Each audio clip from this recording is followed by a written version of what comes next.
और देखिए, दिल्ली विधानसभा के नतीजों को आए करीब एक हफ्ते का वक्त हो गया है, लेकिन अभी तक मुख्यमंत्री चेहरे को लेकर स्थिति साफ नहीं हो पाई है। लेकिन अब जो जानकारी सामने आ रही है उसके अनुसार अगले एक हफ्ते के अंदर ही दिल्ली का नया मुख्यमंत्री अपने मंत्रिमंडल के साथ शपथ ले लेगा। ये बड़ी जानकारी मिल रही है। और देखिए, प्रधानमंत्री नरेंद्र मोदी भारत वापस लौटते ही दिल्ली में सरकार गठन को लेकर जो हलचल है वो तेज होती हुई आ रही है नजर। अगले 1 से 2 दिन के भीतर बीजेपी का केंद्रीय नेतृत्व दिल्ली को लेकर केंद्रीय पर्यवेक्षकों की नियुक्ति कर देगा। पर्यवेक्षकों की नियुक्तियों के बाद जल्द ही विधायक दल की बैठक बुलाई जाएगी, जिसमें दिल्ली के नए सीएम का ऐलान भी जल्द ही किया जाएगा। ये संभावनाएं हैं। सूत्रों के हवाले से एक और जानकारी है कि दिल्ली के नए मुख्यमंत्री अपने मंत्रिमंडल के साथ 19 फरवरी को शपथ ले सकते हैं। हालांकि ये कुछ हद तक नवनिर्वाचित मुख्यमंत्री के ऊपर भी निर्भर करेगा कि वो किस दिन और किस मुहूर्त में शपथ लेना चाहते हैं। लेकिन ये जरूर है कि ये पूरा जो कार्य है वो अब अगले एक हफ्ते के अंदर हो सकता है। और अब देखिए, सबसे बड़ा सवाल तो ये है कि दिल्ली में इस बार मुख्यमंत्री बनेगा कौन। चुनाव नतीजे आने के बाद से लगातार मंथन का दौर चल रहा है, इंतजार किया जा रहा है और अब पीएम विदेश से वापस भारत भी लौट गए हैं। उम्मीद है कि जल्द ही प्रधानमंत्री नरेंद्र मोदी सीएम के नाम पर मुहर लगाएंगे और दिल्ली में सरकार बन जाएगी। देश की राजधानी दिल्ली में नई सरकार को लेकर हलचल तेज हो गई।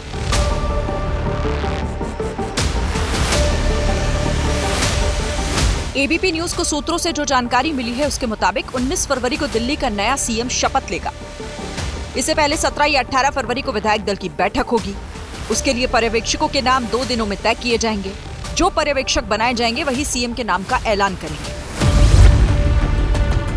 सवाल यह है कि क्या दिल्ली में सीएम का नाम एमपी और राजस्थान की तरह पर्ची से ही निकलेगा। साल 2023 की यह तस्वीर है।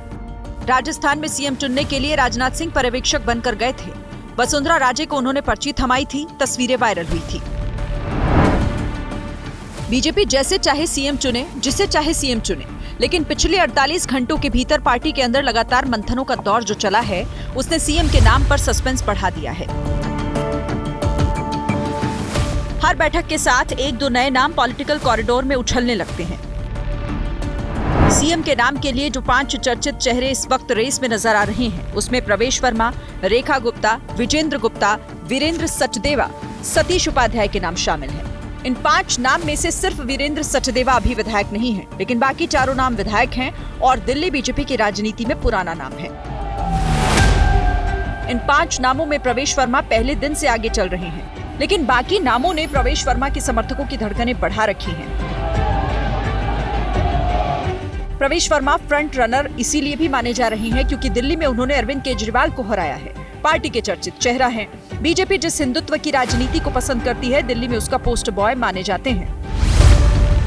लेकिन प्रवेश को चुनौती इन चेहरों से मिल रही है। रेखा गुप्ता शालीमार बाग से पहली बार विधायक बनी है, लेकिन पार्टी की पुरानी कार्यकर्ता है, पार्षद और मेयर रह चुकी हैं।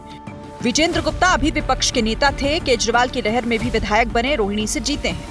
सतीश उपाध्याय पार्टी के प्रदेश अध्यक्ष रह चुके हैं, मालवीय नगर से चुनाव जीते हैं। पार्टी के सूत्र कई दिनों से ये खबर दे रहे हैं कि सीएम किसी विधायक से ही चुना जाएगा। ऐसा होता है तो प्रदेश अध्यक्ष वीरेंद्र सचदेवा की दावेदारी कमजोर होगी, लेकिन जिस तरह से उन्होंने चुनावी चक्रव्यूह तैयार कर आम आदमी पार्टी का किला हिलाया, उसकी वजह से उनका किला मजबूत भी हो सकता है। ये तो हुई उन चेहरों की बात जो दिल्ली की राजनीति के चर्चित चेहरे हैं, लेकिन बीजेपी का इतिहास रहा है कि वो समय समय पर चौंकाती रही है। एमपी और राजस्थान इसके ताजा उदाहरण हैं। ऐसे में कई नाम ऐसे हैं जो डार्क हॉर्स साबित हो सकते हैं। उनके नामों पर भी चर्चा हो रही है। इन गुमनाम चेहरों में उत्तम नगर के विधायक पवन शर्मा हैं, गोंडा के विधायक अजय महावर हैं, आदर्श नगर के विधायक राजकुमार भाटिया, विकासपुरी के विधायक पंकज सिंह और लक्ष्मी नगर के विधायक अभय वर्मा हैं। इन 5 चेहरों की सबसे बड़ी पहचान यही है कि ये बीजेपी के लॉयल हैं, पुराने वर्कर हैं। कोई रेस जारी नहीं है। विधायक दल की मीटिंग होगी और जो विधायक दल का नेता होगा वो चुन लिया जाएगा। हमारे यहाँ कोई इस तरह का कोई भी खींचतान नहीं है। विधायक दल की जब मीटिंग होगी, विधायक दल का नेता चुन लिया जाएगा। पार्टी का निर्णय है, उसमें हम लोगों का कोई किसी प्रकार का कोई संकेत नहीं है। जिस प्रकार का दिशा निर्देश पार्टी का होगा अब तक हम करते आए हैं, आगे भी हम करेंगे। बीजेपी ने अगर मध्य प्रदेश और राजस्थान वाला फॉर्मूला निकाला तो शिवराज सिंह चौहान, वसुंधरा राजे और रमन सिंह की तरह चर्चित नाम पीछे छूट जाएंगे और गुमनाम चेहरों में से किसी एक की लॉटरी लग जाएगी। इस बार पूर्वांचल से 4 विधायक जीते हैं। इनमें कपिल मिश्रा, अभय वर्मा, पंकज सिंह, चंदन चौधरी शामिल हैं। साल के अंत में बिहार में विधानसभा चुनाव होने हैं। सीएम की रेस में शामिल पंकज सिंह और अभय वर्मा मूल रूप से बिहार के हैं। इस बार पूर्वांचली वोटर्स ने बीजेपी के पक्ष में जबरदस्त वोटिंग की है। पूर्वांचली नेताओं के नामों की इस चर्चा के बीच दिल्ली में धुआंधार प्रचार करने वाले गोरखपुर के सांसद रवि किशन ने सीएम को लेकर जो बयान दिया उसे देखना जरूरी है।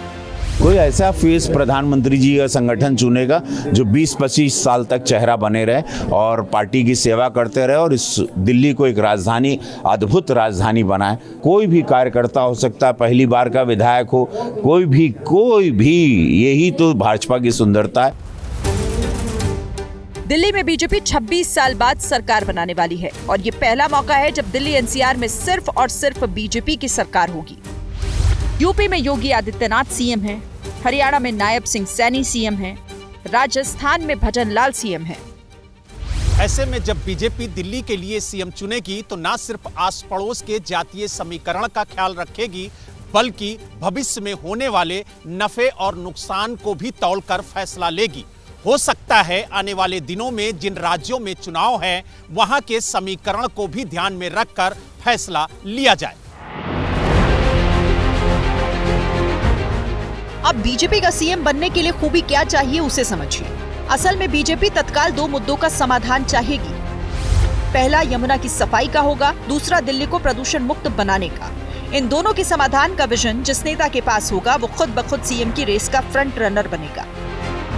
अभी एबीपी न्यूज को सूत्रों के हवाले से खबर मिली है कि पहली कैबिनेट में ही यमुना सफाई के लिए कमेटी बनाई जाएगी।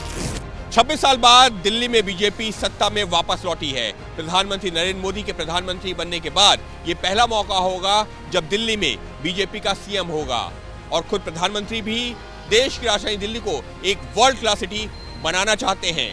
इसी वजह से सीएम फेस को लेकर फैसला काफी सोच विचार कर ही लिया जाएगा।